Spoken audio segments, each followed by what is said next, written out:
In shadow deployment, my challenger models are deployed alongside my champion models so that all models receive the same data and I can see the predictions side by side.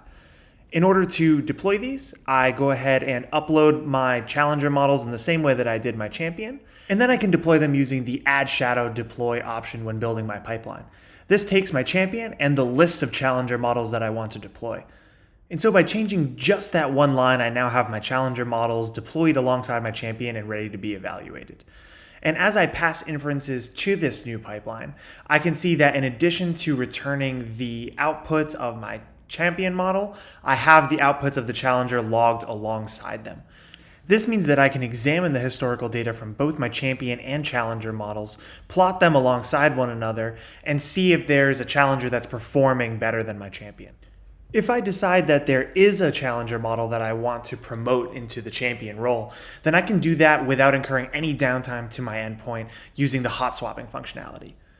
This functionality lets me clear my pipeline, add that model step back in, and redeploy this model without ever changing my endpoint or bringing it down for any period of time. Once this completes, my challenger model will be my new champion, and I'm ready to continue serving inferences.